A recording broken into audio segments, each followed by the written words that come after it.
Hey guys, welcome back. I'll be giving you a 4-week beginner push-pull gymnastic rings program that you can follow. So if you're a beginner who doesn't know where to start off with ring training, this video is for you.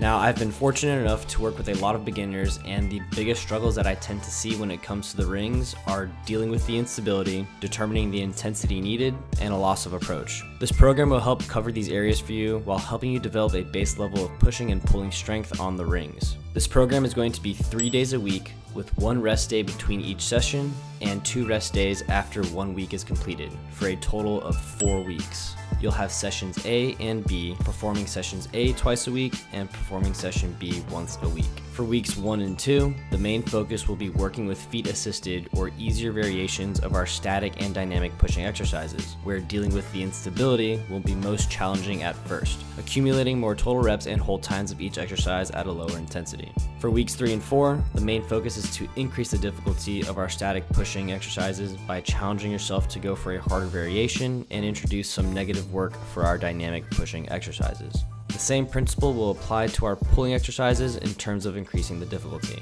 I recommend taking a screenshot of weeks 1 and 2 and 3 and 4 for you to follow. Alright, let's go over weeks 1 and 2.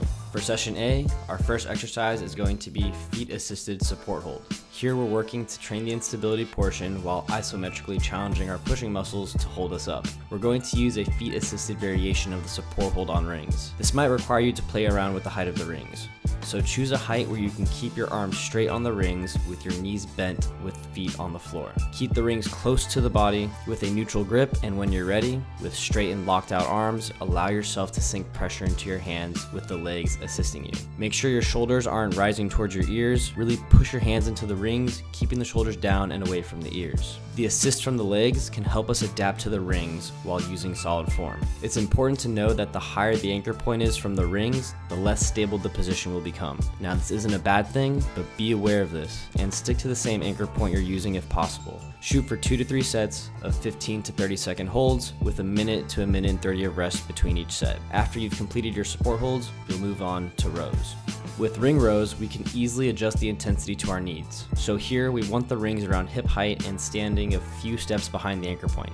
The further from the anchor point you are, the easier it will be to perform the rows. As you move closer to the anchor point and decrease the angle between the rings and the anchor point, the harder they become. We want to perform a sufficient amount of reps here and keep solid form. So choose a difficulty that'll allow you to get 3 sets of 10 to 15 repetitions with a minute and 30 to 2 minutes of rest between each set. Once you finish your sets here, you'll move on to feet assisted tricep dips. Here, we're now working on a dynamic pushing exercise that mimics the same movement pattern as the dip. This provides us the opportunity to work through the dip with assistance from our legs while adapting to the instability on the rings. The closer your feet are to the rings, the easier this will be. I recommend keeping the knees bent and feet closer to the rings. Lower down with control, keeping the shoulders away from the ears, your chest up, and hands slightly behind the torso as your shoulders move into extension. You can stop at 90 degrees at the bottom if you'd like. Push back up with control and pause at the top for 1 second. Ease into these. It's okay to use your legs to help relieve some pressure if needed. We don't want excessive struggling early on. Shoot for 3 sets of 8 to 12 repetitions with a minute and 30 to 2 minutes of rest between each set. After this, we will finish off with hanging. Hanging is a nice way to decompress the spine, stretch out some of the muscles previously worked, help improve your shoulder flexibility, and improve your grip strength. Hanging will be at the end of every session for this entire routine. If you need to, you can use your feet to assist you, and as you get stronger holding on for more time, you can make it harder by getting onto your toes and finally hanging with no assistance. Go for 2 to 3 sets of 15 to 30 second holds, or pick a target time like 60 seconds and take as many sets as you need to reach that time. Alright, now on to session B for weeks 1 and 2. Now to start off our B sessions, we will be using an inclined straight arm plank on the rings. Here we want to incline the position by moving further in front of the anchor point, making it a bit easier to hold for more time. The lower the rings are to the ground, the less stable and harder it will be to hold. So set the rings at a height that isn't super challenging and allows you to hold a solid inclined plank position for time. Keep the feet together, arms completely locked out and straight, protracting your shoulder blades with the abs tucked in and the glutes and quads engaged. The goal here is 2 to 3 sets of 15 to 30 second holds with a minute of rest between each set. Once you finish your sets here, you'll move on to chin-ups. Now, if you are unable to perform chin-ups as it is, don't worry. Adjust the rings to a height that will allow you to use a feet-assisted variation. You can use your legs to assist you as you ascend, but pause at the top for 1 second and try your best as you lower down to not let your legs assist you too much. Make it challenging. Going for 3 sets of 5 to 10 repetitions with 2 to 3 minutes of rest here. After these, we'll move on to ring incline push-ups. So for our ring incline push-ups, you'll do as you did with the setup for the incline plank. You'll have to play with the height of the rings to find a comfortable position here. Use an incline that allows you to perform repetitions with good form, keeping the abs engaged with shoulders depressed and away from the ears as you lower down and come up. Try not to let your back arch excessively as you perform these. If that's the case, adjust the rings and your position to make them easier. Working against the instability will be tough here in itself, but try your best, and with more reps accumulated over each session at a lower intensity, the easier they will become. Here, shoot for 3 sets of 8 to 15 repetitions with 1 minute and 30 to 2 minutes of rest between each set. And once again, we will be ending session B with hanging using the same protocols as session A. Now remember, for weeks 1 and 2, use easier variations that allow you to build up more hold times and reps, especially for our pushing exercises. Let the time spent on the rings do the work, and you'll notice yourself becoming more stable and less shaky with each session. Just remember to be patient with yourself and gradual. Alright, now on to weeks 3 and 4, starting with session A.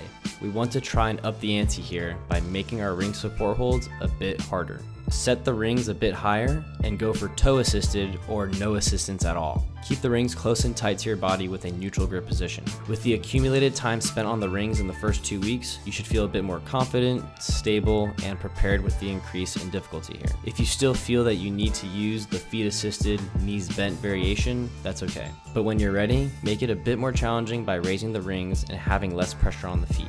Go for 3 to 4 sets of 15 to 30 second holds here with 1 minute to 1 minute and 30 of rest between sets. Once completed, you'll move on to rows. For the rows in weeks 3 and 4, simply put, if you found yourself reaching the max sets and reps at a chosen difficulty, just make it more challenging, getting closer to the anchor point, choosing an intensity that allows you to keep good form while making it harder. Go for 3 to 4 sets of 8 to 12 repetitions with 1 minute and 30 to 2 minutes of rest between sets. Once completed, you'll move on to dip negatives. The feet-assisted tricep dips you performed in weeks 1 and 2 follow a similar movement pattern as our dip negatives and should prepare you for the dip negatives. Here, we will only be working the negative portion of the dip, trying to resist falling for 3 to 6 seconds. Set the rings at a height that allows you to enter a support hold with the feet barely touching the ground. Lift one leg up at a time and slowly lower down. For form, keep the hands close to your body and have a slight forward lean here with the chest. Allow the shoulder blades to retract as you lower down, and if needed, use your feet to assist you as you get closer to the bottom position. This is a great opportunity to develop strength for your future ring dips. Go for 3 sets of 3 to 6 repetitions with a 3 to 6 second negative and 2 to 3 minutes of rest between each set. And finally, once again, you'll finish off with hangs. Now let's go over session B for weeks 3 and 4.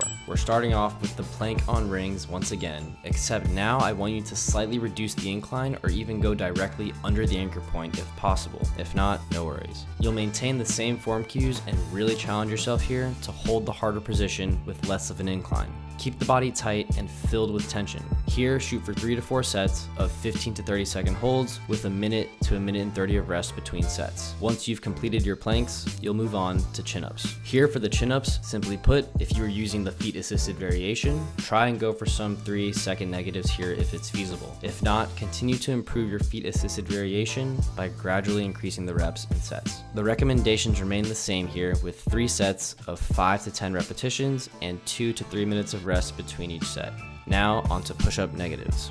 For our push-up negatives, set yourself up in a less inclined position compared to what you were using in weeks 1 and 2 for the incline ring push-ups. We are going to maintain the same form for the lowering portion and go for a 3 to 6 second negative here. As you lower down and get to the bottom, use your knees to help assist stopping yourself and reset. Here we get to work the ring push-up at a higher intensity without having to perform the full repetition and help improve our overall ring pushing strength while continuing to adapt to the instability of the rings. If this is too difficult for you to maintain form, back off and continue to work on your incline ring push-ups, and you can revisit the push-up negatives when you're ready. Shoot for 3 sets of 3 to 6 repetitions with a 3 to 6 second negative and 2 to 3 minutes of rest between each set. Finally, when you've completed your sets, you'll finish off with hanging using the same protocols. Alright guys, that's my 4-week push-pull beginner gymnastic rings program. This one definitely took me some time to make, so if you enjoyed this video, please leave a like and click that subscribe button down below for more content in the future. If you have any questions at all, please feel free to leave a comment down below and I look forward to answering them. If you watched this all the way through, thank you so much, and please feel free to share this video with anybody that you know that's looking to start their gymnastic ring journey. Thank you guys for watching